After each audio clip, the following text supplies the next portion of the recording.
Greetings YouTube and welcome back to another vlog. So it's been ages since I last done one of these. That's because I've been writing down ideas on the topics that I want to talk about. And as I say, quite a bit has cropped up and I have a lot of stuff that's been on my mind. So we'll get on with it. I mean, I don't know where to begin. Oh yeah, I do know. All I can say is a massive thank you to the recent subscribers. It really means a lot to me, especially since I've been on quite a few streams, and all I can say is the support on YouTube as of recent has been fantastic. So to the people who've recently subscribed to me, all I can say is a big thank you. It really, really helps. I mean, for the longest time, I was stuck on the same amount of subscribers. In fact, I was stuck on the same amount for near enough a whole year. And I was wondering, like, are people not interested in my channel? But you know what? It turns out that I'm wrong. And it shows that people, even if they don't always comment, it still shows that they enjoy the stuff that I make. Are my videos the best? I don't think so. I just make them for a bit of fun. There's no professionalism or anything like that. What you see is what you get. And that is the way I intend to keep it. So all I can say to the recent subscribers, and of course the ones who've been with me for a long time, again, thank you. Because as I say, I really appreciate your support. Even if you don't comment, just a thumbs up and all that is enough to help, is enough to make me feel happy. So yeah. And also, what else can I say? I don't know. I'm just taken aback recently because I was stuck on the same amount of subs and then all of a sudden it just shot up. I was like, what on earth's going on? I had to rub my eyes and just see if I was imagining things or not. It turns out I wasn't, though. I don't know. Anyway, what are we talking about today? So yeah, a lot of things have been happening a lot of things have been happening for me, as in my direction towards gaming. To be honest with you, I've thought long and hard about this, about modern gaming and where I want to be. I've decided, for the time being at least, that I am done. I am completely done with modern gaming. I gotta be honest with you, I'm just getting to the point where the newer stuff just isn't interesting me anymore. I mean, I'm aware that there's still good games out there, but I just don't have the time or the motivation like I once had. I mean, of course, I'm still gonna play video games. I'd rather play the old stuff, like whether it be Commodore 64, Super Nintendo, PlayStation 1, PlayStation 2. And honestly, that's probably where I want to be, at least for the time being. I know people are saying, oh, but there's still some good games on the PS5 and the Xbox Series X or whatever. If I'm being honest with you, sure, the graphics look nice, but I don't know, the games that are just coming out today are just not really my cup of tea. And honestly, I find myself getting more and more frustrated playing the modern stuff. I know I played FIFA 22, but I was just getting that worked up. I'm like, you know what? What's the point in having a game? In fact, what's the point in owning games that you're not going to enjoy? I mean, I still love football, and that's probably why I buy FIFA, but you know what? It's just getting to the point where I'm pretty much done with that series. I mean, I'll still play the older ones, or the ones I actually find enjoyable. But the things that absolutely annoy me about FIFA, and with modern games as well, is that there's bugs and glitches completely hampering the experience. You want to play video games fun. You want to play them to escape from reality. You know what? You want to play games to get away from problems, not for problems to like crop up on you more and more. So I'm getting fed. I'm just done. I'm just a bit fed up in modern gaming. I hate the way that companies will allow broken games to be released, and then people will say, "Oh, but they'll get patched later down the line and all that lot." That's not the point. If I want a game, I want the full experience, and then like some of these other ones, like you have to pay for microtransactions. I mean, a game. I mean, let's just say a new game's roughly about 50 quid. So, yeah, you can 50 quid for the game, then however much it is for transactions. I don't know. I'll have a rough estimate. I'll say 20 quid. So 50 plus 20 is £70. But then you're gonna have to pay even more money for other transactions. So that'll be like over £100. And then if it's FIFA, like if you want to buy packs and all that lot, some people, I'm not kidding you, yeah, they spend well over £1,000 just on transactions just to buy the best players and all that lot. I mean, it's people's money at the end of the day. They can spend it on whatever they want. But, I mean, I can't fathom the thought of, like, spending that much just on one single game just to get, like, the best players. Like, I want a FIFA legend like Diego Maradona or Dennis Bergkamp or whatever. I don't know. But I'm not willing to pay that amount of money for FIFA coins and all that lot. But even the stuff, even offline, the game is just riddled with bugs. It's one of them, yeah, full of scripting. And then people like, that's the way gaming is now, get used to it. I'm like thinking, why should I? I mean, I grew up with the PlayStation 1, for goodness sake. Were there some broken games on that? Yeah, of course. But you didn't have to rely on transactions all the time. I mean, some of my favourite games are full of bugs, but a lot of the bugs, some of the bugs don't really hamper the gameplay all that much. And sometimes it actually makes the game even more fun. But the way bugs are nowadays, it's just killing the game. It's just killing what I once... Well, killing my enjoyment for gaming slightly. Like I say, I'm going to stick with the retro stuff. But as far as modern gaming is... As far as modern gaming is, I'm pretty much done with it. Or at least for the time being. I mean, my mind could change.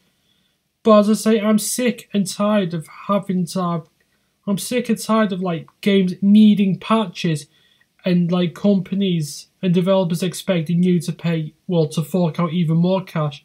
And I'm sick. And one thing I'm absolutely fed up of, I mean for the younger generation and all that lot, I haven't got a problem. I mean, as in like remakes, if they haven't played the originals and all that lot, yeah, go ahead, buy the remakes. However, if you have emulators on your computer, you could save yourself a hell of a lot more money. I mean emulators, I know some people frown upon emulation. I'm sort of 50-50 on that. I mean, I'll probably only emulate games that are either that I don't own and that are way too expensive for me. But the problem with remakes and remasters, you see them all the bloody time. And you're like, for goodness sake, is this the way gaming is going? Yeah, there's hardly any variety. I mean, people say, oh, they're still making good games. Yeah, I get that. But why do you have to rely on bloody remakes all the sodding time?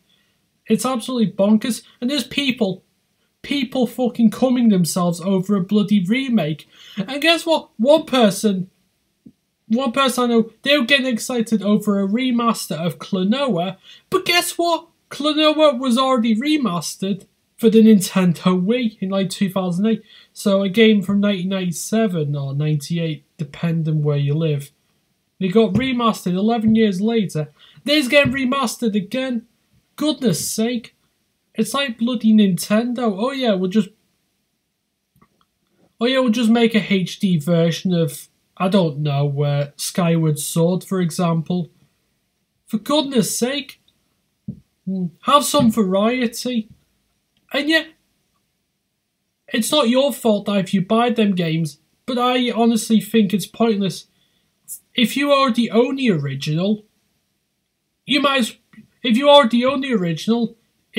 opinion, it seems a bit redundant to buy the remake. And you might say, oh, it's got better graphics and all that lot. Yeah, it may have better graphics, but does it play as well? Most of the time, no. And it's most likely to have more bugs.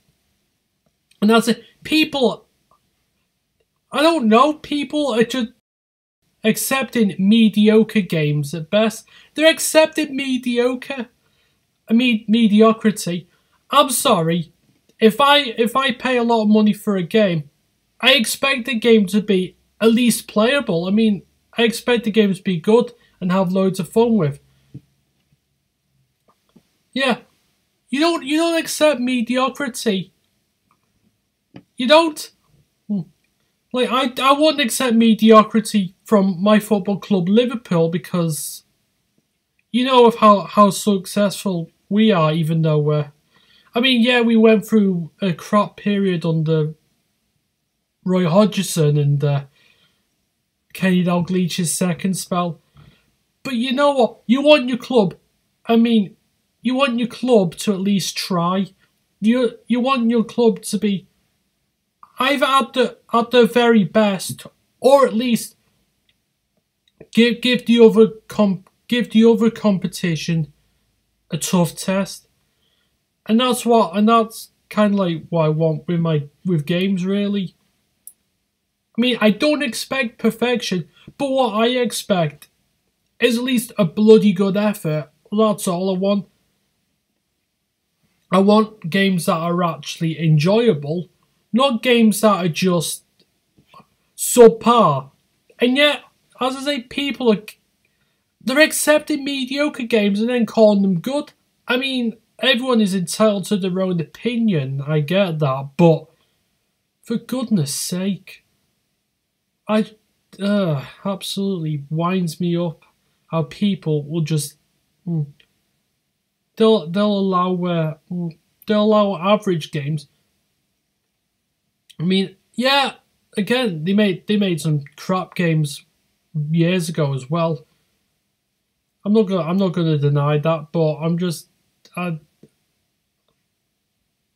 it boggles the mind. Oh yeah, and I was on one stream. I can't remember when it was. I was mentioned to someone that I was done with modern gaming, and what they said, which I thought was complete and utter bollocks. They said the reason why that you're not interested in modern gaming is because you don't have any friends in real life. I'm like, what the hell are you on about? Most of my friends that I know, especially here on YouTube, a lot of them seem to prefer retro games. I mean, there's quite a few who prefer the modern games, which is cool and all that lot. But how can you just say that, oh, you've got no friends because you don't play online? I mean, for goodness sake, just because you have friends, doesn't mean that you have to play games online. I mean, if one person wants you to play online with them, cool, that's fine. But this person who was saying that, I was thinking, look who's talking. It was from some person who you can tell had no subscribers because they had no subscribers. And what they do, they hide the sub count. They have nothing on their channel. They don't even change their profile picture. I'm like, you know what? You know what? Screw you. But, as I say, everyone has their own preferences. And then, I mean, making statements like that, or it's just, I don't know, it's just proving that some people are just complete and utter idiots. Like I say, I mean, it doesn't matter. Anyway, I mean, if you want, it's not my fault that someone would rather play Fortnite than, I don't know, Monty on the Run on the Commodore 64. I mean, I'd take Monty any day of the bloody year, but you know what? That's just it. So now we're going to talk about the football. I mean, I didn't really want to, but actually, well, I do. But I'm going to get a bit ranty here, so prepare yourselves. However, if you don't like rants, then I suggest skipping this bit. But if you want to rant, just stick around, because I will give you one right now. So yeah, in the England game the other night, Harry Maguire got booed, and you know what? I don't blame the fans for booing him, because he's been absolutely shit for Manchester United. He's been crap, and people saying, "Oh, you're just saying that because you're a Liverpool fan hating on Harry Maguire." No, I've watched him play for England as well, and you know what? He hasn't been good at all. I don't get why Gareth Southgate would pick a player who has been poor all season over someone who's actually been decent, who's actually played well. Yeah. I guess what? I mean, Harry Maguire got booed on the pitch, and rightly so, because he's been poor. And what Gareth Southgate said, he said that I know he's telling people not to boo Harry Maguire because he hasn't done anything wrong. What, by playing shit all season? Or what? Get your bloody rose-tinted glasses off. If you've actually watched football, then you know how poor he's been. And people say, "Oh, he doesn't deserve any booing because he's human just like any of us." Yeah, but you know what? The thing is, you have to accept criticism to become a better person. You can't just say, "I'm sorry." Sometimes you've got to have your feelings hurt to become better. And what does he do? He whinges and moans about it. I mean, if you can't handle the heat, just don't play football ever again. It's as simple as that. You need criticism for you to become a better footballer. And by handling it this poorly, it means that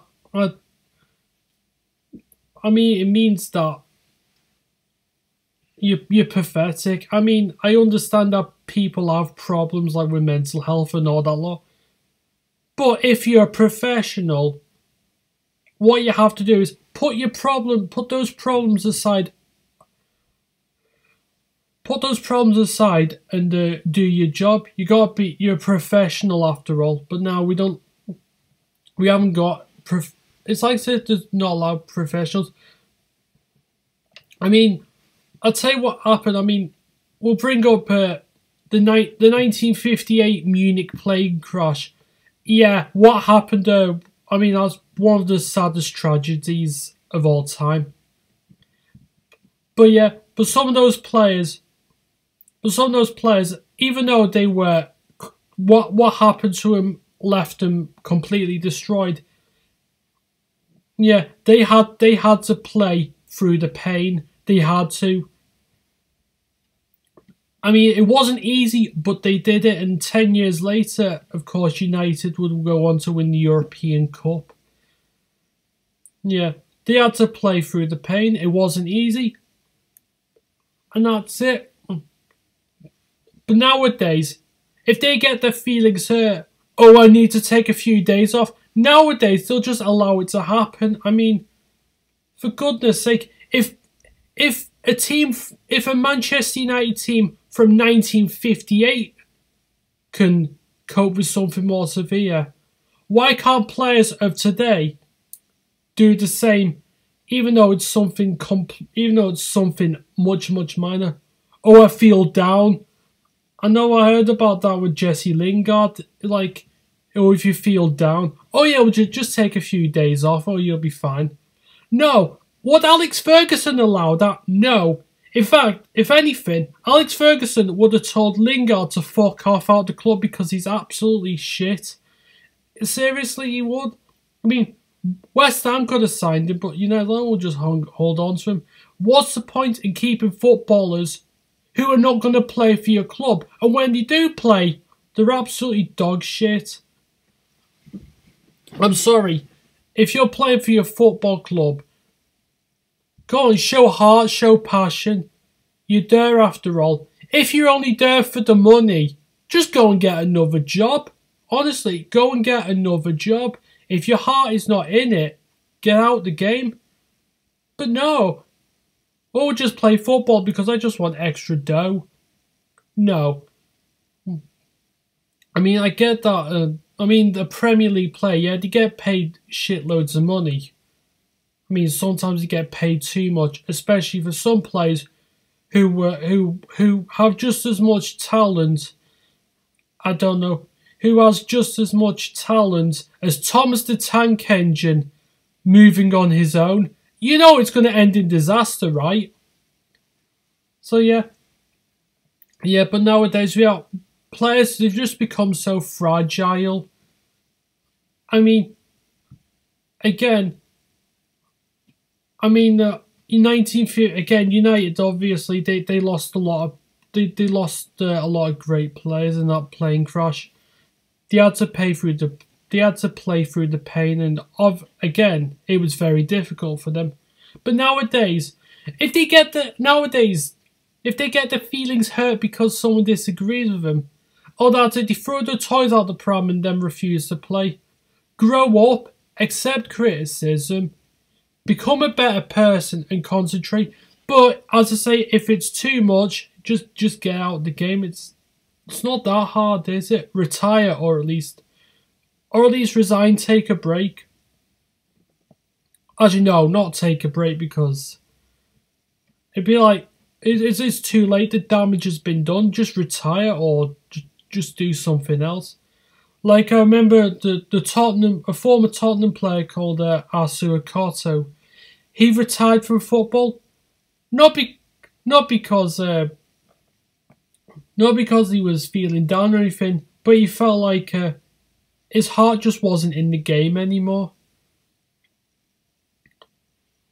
But getting back onto Maguire, if he's been crap, yeah, he deserves all the criticism that he gets.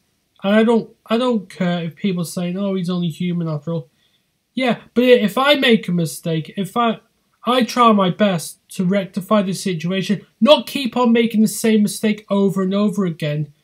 Because doing that, not only will it annoy me, it'll also annoy others around me as well. So I always try my best to do the best of what I can. And I say my biggest critic is me. If I make a mistake, I'm the one who has to rectify it. And I'll gladly hold my hands up and accept mistakes. But nowadays, the way some people are, not everyone, of course, it's probably just a small minority, they're all entitled narcissists who will blame everyone else but from them. Oh yeah, they'll blame anything. Oh yeah, I played crap because it was raining. Oh, I got up at 6:30. Oh, they'll just make up any excuse, because they don't want to put the blame on themselves. Accept the blame. It's stupid. Absolutely stupid. Grow some balls, for goodness sake. It's just absolutely annoying. Because now, if you criticise someone, oh yeah, you're not allowed to. What do you do? I know it'd be like if in the future, it'd be like if a Liverpool player went to Manchester United. What would you do if they scored? Oh, nowadays you got to applaud them. Oh yeah, you got to clap them. You got to clap them. I mean, no. I mean, come on. If you leave for your rival club and they score again, you got to bloody boo them. So do it. I don't care. I don't care if they're like, oh, I'm sorry, I didn't mean to score against you. Well, you scored against us, so yeah. You need to be booed. And if you don't like it, tough luck. Life is tough. If you think you're going to get through life easily, you're very well mistaken, because life will punish you. It will put you through your paces. And if you don't like it, then again, tough luck. You can't control what happens. You can't control what other people think of you. The only person who has to come out on top is you. And it's as simple as that. Oh, goodness gracious me. I think I shall wrap this video up for today. I hope you've enjoyed this video. If I've gone on too long, I do apologise. But anyway, I shall see you very soon. Take care and have a good day.